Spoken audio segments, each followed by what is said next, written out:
जय गुरु जी, शुक्राना गुरु जी का बहुत बहुत शुक्राना। और सबको होली की बहुत शुभकामनाएं।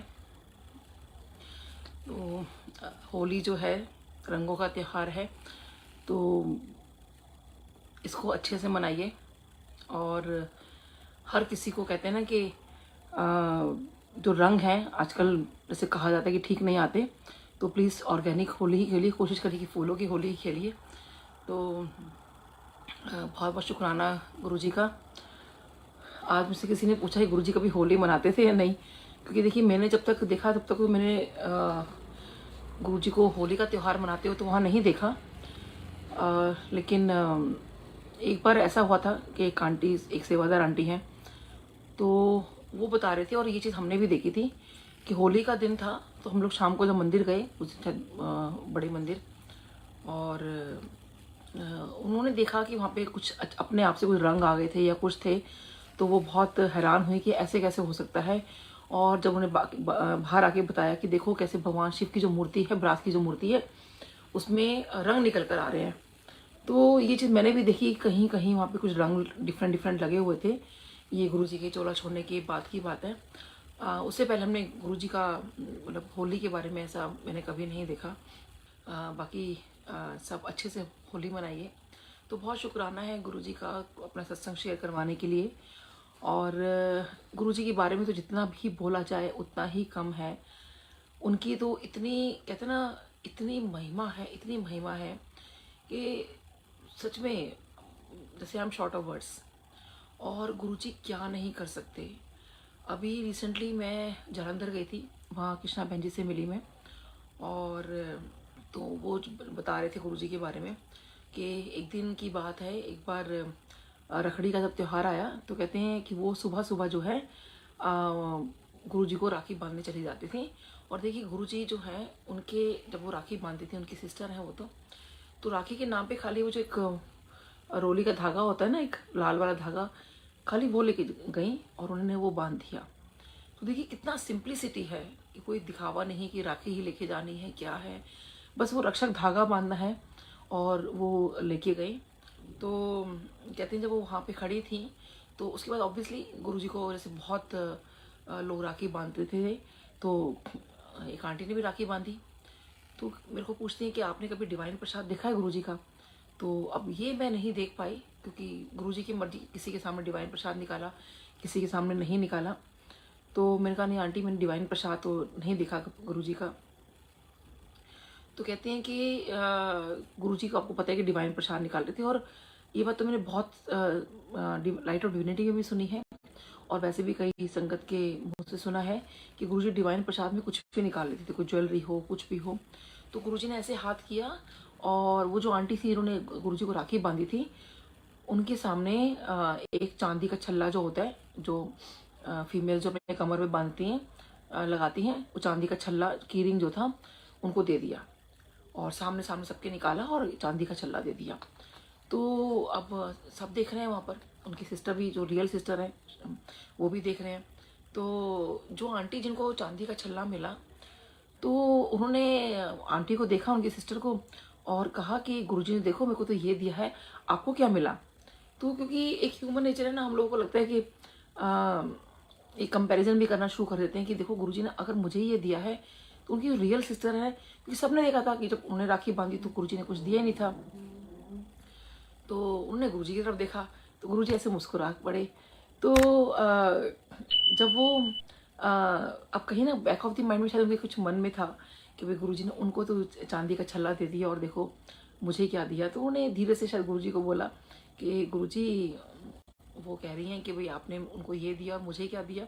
तो गुरुजी मुस्कुराए और कहते हैं कि कमली, तेरे को तो मैंने क्या क्या नहीं दिया और तेरे को क्या क्या नहीं देना मैंने। वो देखिए सबसे बड़ी बात पहले तो ये है कि उनकी वो खुद की रियल सिस्टर है। वैसे तो हम सब गुरुजी के ही हैं, और लेकिन वो खुद उनकी रियल सिस्टर है, बचपन उन्होंने उनके साथ बिताया है। तो आई थिंक इससे बड़ी ब्लेसिंग्स क्या होंगी उनके लिए।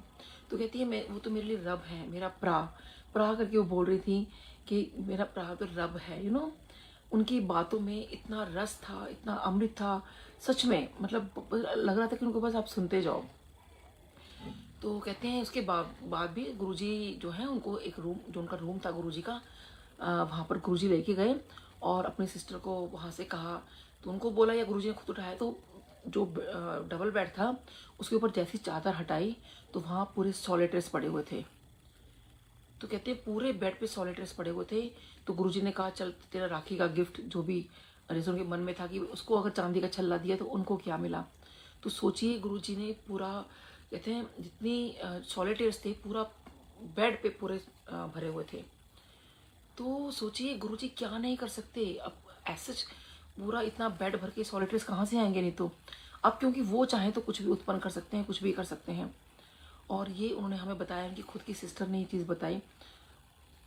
और देखिए, और लेकिन वो कहती है कि देखिए मेरा जो भाई है, मेरा जो भरा है, वो तो रब है और वो जो करेंगे सब कुछ ठीक करेंगे। वो कहती है मुझे तो कुछ भी नहीं चाहिए, वो तो बिल्कुल इतना सिंपल रहती हैं, इतना सिंपल है, बहुत सिंपल रहती हैं वो।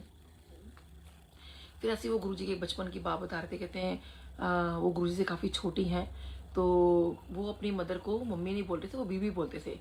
तो उनको भूख लगी होगी, तो वो कहने लगे कि अच्छा बीबी आएंगी तो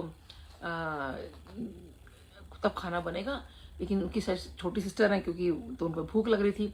तो कहती हैं उस टाइम चॉकलेट्स तो होते नहीं थे, तो गुरुजी ने था गुड़ की डली उनको दी और कहा चल तक जब तक बीबी ने आंदी ते तब तक गुड़ खा ले, तो कुछ तो भूख मिटेगी। तो देखिए, और फिर उन्होंने और एक चीज़ और बताई कि जैसे पहले वो होता था ना, एक बाजे वाला आता था जहाँ हम लोग जो है थोड़ी सी विंडो होती थी और छोटी छोटी गोल गोल विंडो बनी होती थी और हम सब उसमें वो कोई पिक्चर दिखाता था, भी कुछ करता था, ऐसे हम लोग ऐसे करके देखते थे। तो उस वक्त भी बहुत आते थे वो। तो कहते हैं डुगरी में जहाँ पे वो पीपल का पेड़ है, जहाँ गुरुजी का जन्म स्थान है, जब आप उस साइड जाओ तो जहाँ पीपल का पेड़ है कि तो उसके पास वो आया करता था। तो सारे बच्चे भाग के जाते थे वो देखने के लिए। तो गुरुजी भी ऐसे ही कि उसको धक्का दे और वो करके भाई चल तू देख अपनी छोटी सिस्टर को, चल तू देख तू देख। तो देखिए कैसे गुरुजी ने वो बचपन जिया है अपनी सिस्टर के साथ, वो बचपन भी इंजॉय किया है, अपनी सिस्टर को भी बचपन का भी वो इंजॉयमेंट कराया है। खुद भी वो बच्चे बने रहे कि खेल वाला आता था तो खेलने मतलब देखने चले जाते थे। It's so amazing you know. रब ने बिल्कुल मतलब ये सब सुनने के बाद मुझे तो, और जो मैंने देखा है गुरुजी का, सच में संगत जी मतलब मुझे लगता है कि वाकई भगवान हमारे तरीके से, हमारे जैसे ही बनकर आए धरती पे। सोचिए हमें ये समझाने के लिए इस कलयुग के अंदर कि रब है, उस भगवान को मानो, उस परम पिता परमात्मा को मानो। और देखिए गुरुजी ने जो गुरबाणी से हमें जोड़ा, सच में पहले मेरा, आप बिलीव करना कि मैंने सुने जितने भी शब्द गुरुजी के यहाँ लगते थे, आज कहीं बजते तो दिमाग में यही आता कि हाँ ये एम्पायर स्टेट में बजता था, ये बड़े मंदिर में बजता था, प्ले होता था। लेकिन मेरा शायद ध्यान उस तरह से नहीं लगा। और जैसे गुरुजी चाहते थे गुरबाणी सुनो और फिर समझो, तो मैंने गुरुजी के सामने सुनी ज़रूर, लेकिन समझ में मुझे आ जा रही है। और जैसे एक जगह हम गुरबाणी की व्याख्या करते हैं, वो जब व्याख्या मेरे हिस्से में आई और मैंने इसको व्याख्या करनी शुरू की, तो ये रियलाइज़ हुआ कि अरे इसमें तो एक ही बात बार बार बोली जाती है कि भगवान है, परमपिता परमात्मा है, आप उनको मानो। तो और देखिए, और अब जब मैं व्याख्या सुनती हूँ तो सच में मतलब इस अमेजिंग कि उसमें गुरुजी हमें क्या सिखाने आए थे। तो संगत जी आप प्लीज़ वाकई जो शब्द वाणी है ना, जो गुरबाणी है, उसको आप ध्यान से सुनिए। जब आप सत्संग में बैठते हैं आपको इतने आंसर्स मिलेंगे, इतने आंसर्स मिलेंगे कि बता नहीं सकती मैं। अभी मैं शब्द सुन रही थी कि रख चरणा दे कोल, तो देखिए मैंने कितनी बार सुना हुआ है, आप लोगों ने भी सुना होगा। लेकिन उसमें वो कहते हैं कि जब उस टाइम वो जो गुरुजी महाराज थे तो उन्होंने कहा कि वो कहते हैं कि रख चरणा दे कोल, कि उनके चरणों से बढ़ के तो कुछ है नहीं। अगर आप वहाँ पे बैठ गए, वहाँ रह लिए, उनके चरणों की सेवा आपको मिल गई, उससे बढ़कर किया है। तो वो कहते हैं कि चल तेरे को मैंने चरणों की सेवा दी, इसके आगे क्या। अब वो जो भक्त हैं वो बड़े हैरान हो जाते हैं कि वाकई इसके आगे क्या। तो कहते हैं बता तू इसके आगे मांग। अब उनको समझ नहीं आता कि मैं इसके आगे क्या मांगू। जैसे जब गुरुजी ने मेरे से बहुत बार पूछा था होरदे सनु की चाहिए था, होरदे सनु की चाहिए था, तो मैंने खाली ब्लेसिंग्स मांगी थी। लेकिन जब गुरुजी अगर मेरे से बार बार पूछ रहे हैं, इसका मतलब गुरुजी चाहते थे कि वो ब्लेसिंग्स के आगे भी कुछ और चीज़ है जो कि मुझे दिमाग में नहीं आई। तो ऐसे शब्द व्याख्या में वो आता है। तो वो गुरु महाराज कहते हैं कि तू मांग और तू बता कि चरणों के आगे क्या। तो उनको फिर समझ नहीं आती। तो कहते हैं कमलिया, चरणों के आगे का मतलब यह है कि जब चरण प्राप्ति यानी कि भगवान की शरण आपको प्राप्त हो जाती है। हम कहते हैं ना भगवान अपने चरण शरण में रखना बोलते हैं ना, अगर वो आपको उस इसकी प्राप्ति हो गई कि वहां तक आपको गुरुजी महाराज ने जोड़ लिया, तो वो कहते हैं कि अगर उसके साथ प्रीति नहीं है, उसके साथ अगर प्यार नहीं है, तो कहते हैं कोई फायदा नहीं फिर जुड़न नाल। तो सोचिए कितनी गहरी बात है उसके अंदर, जो कि मेरा कभी ऐसा ध्यान ही नहीं किया, लेकिन उस दिन जब मैंने ध्यान से सुना तो उस कितना प्यारा वर्णन उसमें किया गया था कि रख चढ़ना दे कोल। तो वो कहते हैं कि ऐसे देखिए, और ये बात सच है कि ऐसे कितने गुरुजी के टाइम भी कितनी संगत ऐसी है, मैं खुद इनको जानती हूँ, जो गुरुजी से मिली और कई तो बहुत क्लोजली भी थे। और देखिए आज वो गुरुजी से नहीं उस तरह से कनेक्ट नहीं है, जैसे आज जो नई संगत है जिन्होंने गुरुजी के दर्शन नहीं किए सिर्फ इसलिए नई संगत कहलाती है, लेकिन इस संगत में तो कोई फर्क नहीं होता। तो जैसे वो लोग जुड़े हैं, क्या जिन्होंने गुरुजी को देखा वो ऐसे जुड़ पाए? तो वो जो प्यार था वो चरणों के साथ उनके नहीं लगा। तो जब वो प्यार उनके चरणों के साथ नहीं लगता, जैसे कि नई संगत का लग रहा है, तो दैट इज़ मोर इम्पॉर्टेंट कि उनके उस प्यार में हमें डूबना है। तो वो व्याख्या में यही कहते हैं कि जिस इंसान को उसकी प्रीति लग जाती है, तो वो जाके फिर भक्त बनता है। तो तभी गुरुजी ने कहा था कि ये संगत नहीं है, संगत तो मेरी मुट्ठी विच है, बाकी तो सब भीड़ है। तो देखिए हमें इस भीड़ का हिस्सा नहीं बना, हमने उस संगत का हिस्सा बनना है। तो सच में मतलब अब ये देखिए शब्द बाणी से कितना कुछ समझ में आया, जबकि मैंने कितनी बारी सुना।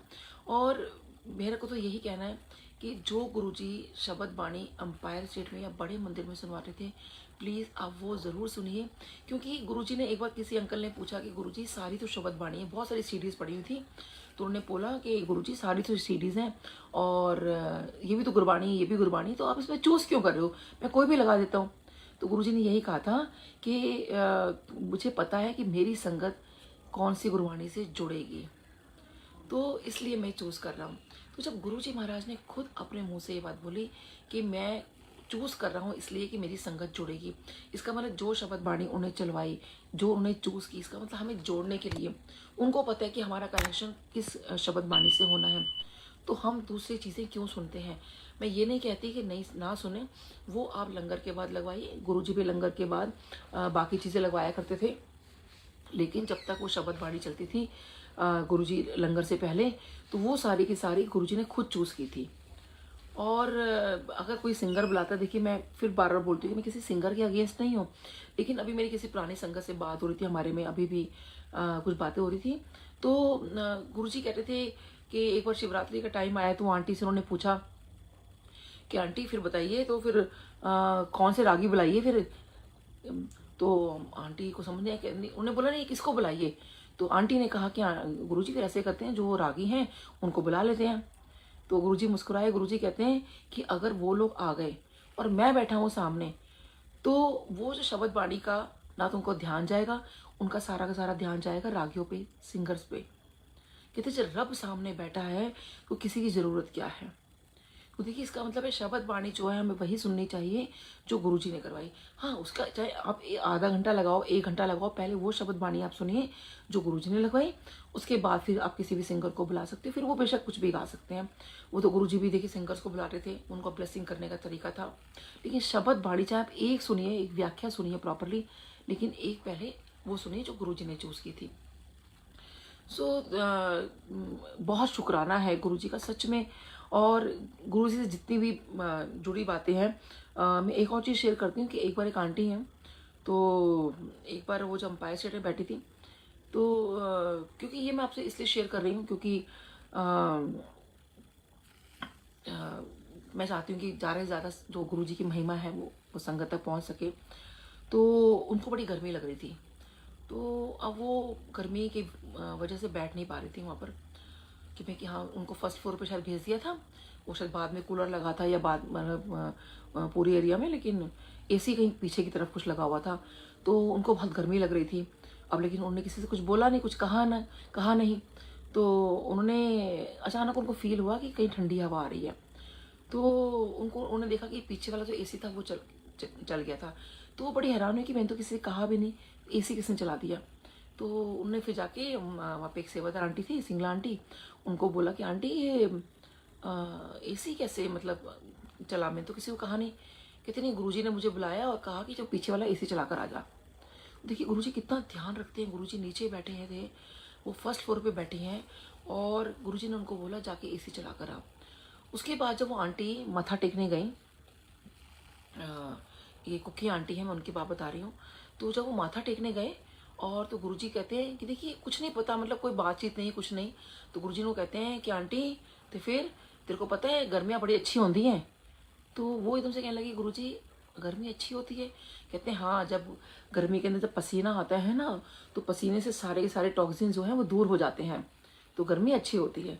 तो वो कहती हैं कि उसके बाद मैंने आई नेवर क्रिप अराउंड कि भाई आज गर्मी है, आज सर्दी है, मतलब कुछ भी। कहती है जब गर्मी होती है, कहीं एसी नहीं चल रहा है या ऐसा कुछ नहीं है, तो मैं कुछ नहीं कहती, पसीना आ रहा है तो कोई बात नहीं, क्योंकि देखिए गुरुजी ने खुद कहा ये पसीना आना अच्छी बात है। तो कैसे गुरुजी, देखिए मैं बिन बोले सब कुछ जानता, कहाँ आंटी फर्स्ट फ्लोर पे बैठी हैं, ये सारी बातें सोच रही हैं और सब कुछ चीज़ें हो रही हैं, और गुरुजी उनको किस तरह से आंसर कर रहे हैं। तो अभी वहाँ जोशी अंकल ही बैठे हुए थे, तो वो कहने लगे हाँ, और गुरुजी को तो वैसे भी बहुत गर्मी लगती थी, क्योंकि भगवान शिव है ना, ताप बहुत था उनके अंदर, इतनी एनर्जी जो है वो एनर्जी कहाँ मतलब जाएगी ना। तभी गुरुजी कहते थे कि मैं तो पता नहीं कितने हज़ारों वाट का बल्ब है, और हम तो 0 वाट का भी मतलब 0 वाट का ही समझो हम तो, में तो, और उसको अगर इतनी लाइट हमें दिखा दी जाती, क्योंकि गुरुजी ने वो असल रूप तो दिखाया नहीं ना अपना। तो कहते हैं कि गुरुजी तो सर्दियों में भी, कहते हैं दिसंबर के अंदर भी गुरुजी खाली एक बम्बूडा में और टी-शर्ट में घूमते रहते थे, क्योंकि उनको गर्मी बहुत लगती थी। और कहते हैं एक बार गुरुजी, हमें बहुत ठंड लग रही थी, हमारे तो हाथ पैर अकड़ गए थे, और हम लोगों ने सोचा कि चलो गुरुजी जैसे थोड़ा समाधि में जाएंगे तो हम दरवाज़ा बंद कर देंगे, बड़ी ठंडी हवा चल रही थी। तो कहते हैं जैसे गुरुजी समाधि में गए, आंखें बंद करके गुरुजी समाधि क्या करते थे, तो कहते हैं हम लोगों ने बहुत धीरे से दरवाज़ा बंद किया ताकि गुरुजी डिस्टर्ब ना हो, और गुरुजी की ने आंखें नहीं खोली, और बिना उसके कहा दरवाज़ा खोल दो, बुआ खोले रखो। तो देखिए कहते हैं गुरुजी सब कुछ जानते हैं, क्या नहीं जानते। और उनका ये भी कहना है कि देखिए गुरुजी ना ने अहंकार जो मैं होती है ना, वो कभी बर्दाश्त नहीं की, इसलिए हमें कभी अपनी मैं नहीं करनी चाहिए। तो बहुत ज़रूरी है कि हम अपने अहंकार को मिटाएं, अपने सत्कर्मों को आगे लेकर आए। ये भी हम गुरुजी से ही हमें प्रे करना चाहिए, क्योंकि मे बी मैं जो काम कर रही हूँ, हो सकता है कि मेरे को लगे कि मैं ठीक कर रही हूँ, दूसरों की नज़रों में काम ठीक ना हो। तो हमें अपने भगवान से, गुरुजी से प्रार्थना करनी चाहिए कि गुरुजी प्लीज़ आप ही हमें सही राह दिखाओ, क्योंकि देखिए वो जो राह दिखाएंगे ना, एक बार शायद हमारे जो फ्रेंड्स होते हैं, कोई भी है, हो सकता है कि हमें वो रास्ता क्या दिखाए क्या ना दिखाए, लेकिन जब भगवान रास्ता दिखाते हैं ना, वो रास्ता कभी गलत नहीं होता। इसीलिए कहते हैं कि उनके चरण शरण में हमें जुड़ जाना चाहिए। जो गुरुजी ने हमें बोल के गए हैं, बोल के तो गए तो खैर वो कहीं नहीं है, अब तो निराकार रूप में हो गए, लेकिन जो भी उन्होंने टीचिंग्स पुरानी संगत से हमें देने की कोशिश की है, जो हमें बताया है, तो हमें वो कहीं ना कहीं फॉलो करना चाहिए। तो और देखिए गुरुजी ने कभी कोई वहम नहीं किया, कभी कोई कुछ नहीं किया। और शिव पुराण के बारे में भी कई लोग पूछते हैं कि शिव पुराण कोई वहम तो नहीं है कि हम आज पढ़ लिया कल नहीं पढ़ा, एक लाइन पढ़ ली, ज़्यादा नहीं पढ़ी जा रही। देखिए चाहे आप एक लाइन पढ़िए, शिव पुराण की जो फर्स्ट चैप्टर है महात्म्य में भी ये बात बोली गई है कि चाहे आप एक लाइन पढ़ो, पैराग्राफ पढ़ो, चाहे एक अध्याय पढ़ो, लेकिन पढ़ो ज़रूर। कि गुरु जी ने ये आंटी को जब उन्होंने बोला था, कुकी आंटी को जब उन्होंने शिव पुराण दी थी और ब्लेस करके, तो आंटी ने कहा कि गुरु जी शिव पुराण, कहते हैं हाँ इसको पढ़ना चाहिए, क्योंकि तुम्हें पता चलेगा कि मैं की करता। तो गुरुजी क्या करते हैं, तो इसका मतलब वो शिव पुराण बोल के गए, कितनी संगत को उन्होंने दी है, तो बताना चाहते हैं कि वो क्या करने आए थे, वो क्या मैसेज देना चाहते हैं। इसलिए शिव पुराण जो है हमें सबको पढ़नी चाहिए। जो नहीं पढ़ सकते वो ज़रूर सुने, क्योंकि सुनना भी उतना ही, कहते हैं कि जितना आप पढ़ते हो उतना सुनना भी बहुत इम्पॉर्टेंट है, और उतना ही आपको फल देता है। तो जुड़ें ज़रूर, ताकि हम गुरुजी को समझ सकें कि गुरुजी यहाँ पे क्या करने आए थे। तो बहुत बहुत शुक्राना है गुरुजी का, इतना शुक्राना कि सच में कई बार वर्ड्स भी नहीं होते कि गुरुजी आपके बारे में क्या बखान करूँ। जैसे कहते हैं ना, ब्रह्मा और विष्णु जी भी बखान नहीं कर पाए शिव जी का, तो मैं तो क्या ही गुरुजी का बखान करूँगी, क्योंकि गुरुजी को जो हमने देखा है, जो रूप देखा है, वो सच में मैं उसका वर्णन कर ही नहीं सकती कि गुरुजी को कैसा देखा, क्योंकि इतना सुंदर रूप गुरुजी का, इतना प्यारा, ऐसे गुरुजी लगते थे जैसे लाइट निकल रही हो गुरुजी के अंदर से। तो बहुत बहुत शुक्राना गुरुजी वो दर्शन देने के लिए। और कई बार लगता है गुरुजी आपने क्यों नहीं हमें मतलब बताया तो था उन्होंने, लेकिन मतलब फील करवा रहे थे, कई लोगों को तो बताया भी था कि वो साक्षात भगवान है, लेकिन एक लीला कर देते थे। जैसे शिव पुराण में भी है ना, भगवान शिव हो गए, बाकी भगवान हो गए, वो लीला रचते हैं और फिर इंसान भूल जाता है कि सामने भगवान हमारे बैठे हैं। तो ये चीज़ गुरुजी ने की। बट वही है कि अगर आप जब हमें अब समझ में आ रही है तो कम से कम उनकी टीचिंग्स का ध्यान रखें। गुरुजी जैसे कह रहे थे कि निंदा चुगली नहीं करनी चाहिए, तो सच है कि निंदा चुगली हमें नहीं करनी चाहिए। और शिव पुराण में भी लिखा है ये बात कि अगर कोई किसी की निंदा करता है, कोई चुगली करता है, तो जो बोल रहा है वो तो गलत कर ही रहा है, जो सुन रहा है वो भी गलत कर रहा है। तो हमें कहीं सुनना भी नहीं है। देखिए माँ पार्वती भी जब भगवान शिव खुद अपनी बुराई करते हैं, जब उनकी परीक्षा लेने जाते हैं, तो माँ पार्वती क्या कहती हैं, वो अपनी सखी को कहती हैं कि ये जगह छोड़ दो, क्योंकि यहाँ पर ये ब्राह्मण ने आकर भगवान शिव की बुराई कर रहे हैं। हालांकि वो खुद भगवान शिव ही होते हैं। तो वो यही कहती हैं कि बुराई करना सबसे गलत बात है, कि हमें उस जगह को छोड़ के चले जाना चाहिए जहाँ पे कब किसी की बुराई हो रही होती है, और ना ही उसका हमें साथ देना चाहिए। तो क्योंकि नेगेटिव चीज़ें जो हैं फिर आपको अट्रैक्ट करती हैं। सो अगर हम गुरुजी को मानते हैं तो उनकी माने भी ना, तो जब उनकी बात नहीं हम मान रहे फिर उनको क्या मानते हम। तो इसलिए गुरुजी को मानना बहुत ज़रूरी है। तभी और तभी गुरुजी कहा भी करते थे, कई पुरानी संगत को बोला भी था कि मंगो नहीं मानो। तो कई लोग कहते हैं कि हम उनसे नहीं मांगेंगे तो किसी से मांगेंगे। तो यहाँ मेरा ये कहना है कि देखिए आप जो है अपनी अरदास उनसे नहीं बोलोगे तो आप किससे बोलोगे ना। बस उनका स्वरूप नहीं है, साक्षात वो खुद है, और उनके सामने जो अरदास बोल रही हैं बोलिए, लेकिन उनसे मांगिए मत। जैसे गीता में लिखा है ना कि कर्म किए जा, फल की इच्छा मत कर। तो उनसे आप फल मत मांगो कि गुरुजी ऐसा है वैसा है। और आप सिर्फ जो है उनसे कहते हैं ना कि अपना सिर्फ अपना मन जो है ना उस गुरुजी में आप लगा लो, वो सब कुछ देख लेंगे कि क्या करना है क्या नहीं करना। क्योंकि उनसे बेहतर मुझे लगता है शायद कोई कुछ भी नहीं जानता, सबसे बेस्ट वो जानते हैं। और दूसरा एक अमृत वेले की बात बहुत आती है कि अमृत वेला हमें करना चाहिए नहीं करना चाहिए। तो देखिए अमृत वेला जो है ना क्या चीज़ है, बेसिकली हम ब्रह्म मुहूर्त कहते हैं हिंदुओं में, अमृत वेला बोला जाता है। तो ऐसा माना जाता है कि जब ये चीज़ शुरू होती है तो कहते हैं उस टाइम भगवान जो है खुद, मतलब जो अच्छी पॉजिटिव एनर्जीज हैं वो हमारे अराउंड होती हैं। लेकिन अमृत वेले का ये मतलब नहीं कि आप अपने घर में किसी को बुला रहे हो, अपनी नींद खराब कर रहे हो, दूसरे की नींद खराब कर रहे हो। देखिए वो जो वक्त है एक्चुअली अमृत वेले का जो मतलब है, हम पुरानी संगत जब बात करते हैं तो उसमें हम लोग बात डिस्कस करते हैं कि अमृत वेले का मतलब जो आजकल लोग बहुत करने भी लगे हैं। देखिए मेन मकसद जो है उसका अमृत वेले का क्या है कि भगवान से कनेक्शन करना। तो अगर आप किसी को बुला के कर रहे हो तो वो तो फिर आप बिजी हो गए ना, ये सब दे रहे हो, ध्यान बट रहा है। तभी कहते हैं कि वो जो है डायरेक्ट कनेक्शन जो है ना उस वक्त आप लगा सकते हो, क्योंकि ना तो आपको किसी काम की चिंता होती है ना कुछ करना है, आप सिर्फ जो है भगवान से डायरेक्ट अपनी बात कर रहे हो। और वो जो वक्त होता है बहुत पॉजिटिव एनर्जी का होता है। ऐसा माना जाता है, जैसे मैंने सुना है बचपन से, कि उस टाइम भगवान विचर रहे होते हैं, यानी घूम रहे होते हैं, और इसीलिए वो वक्त बहुत अच्छा माना जाता है कि इस पीरियड में वो चीज़ होती है। तो यानी कि पॉजिटिव एनर्जी, यानी भगवान की शक्तियाँ हमारे पास होती हैं और हमें उनसे डायरेक्ट बात करनी है, यानी उनसे सिर्फ उनके बारे में सोचना है। लेकिन हम प्रॉपर तरीके से अगर घर में किसी को बुला के करते तो फिर तो हमारा ध्यान बढ़ गया ना। तभी गुरुजी कह रहे थे कि तभी ये बात बोली जाती है, कई जगह आपने सुनी होगी कि जब जब आँख खुले तभी सवेरा। तो ऐसे जब आपने भगवान का नाम लिया तभी वो अमृत वेला। तो लेकिन एक्चुअल में वो जो टाइम होता है सुबह का, क्योंकि कोई डिस्टर्बेंस नहीं होती, आप डायरेक्ट कनेक्शन बना सकते हो। तो अपने आप से एक खुद इंडिविजुअल जब आप बना रहे हो वो अमृत वेला है, वो ब्रह्म मुहूर्त है, ना कि आप सबको लेकर आप जगा रहे हो, सब कुछ कर रहे हो। मेरा ऐसा मानना है। बाकी तो जैसे जिसकी जो इच्छा है वो करें। मैं ये नहीं कहती कि आप मेरी बातों को इम्प्लीमेंट करें, लेकिन जो चीज़ें मुझे समझ में आई हैं अपने से ही पुरानी संगत से सुनकर, जितना मैं जानी हूँ। और गुरुजी भी देखिए अमृत वेला वैसे कभी नहीं करवाया उस टाइम, तो बल्कि वो भेज देते थे। सुबह लोग 3-4 बजे तो वहाँ से निकल रहे होते थे गुरुजी के पास से। लेकिन बस वही था, और बस वो निकलने के बाद क्या होता था, जैसे हमारा भी यही हाल होता था कि हम गुरुजी में डूब जाते थे।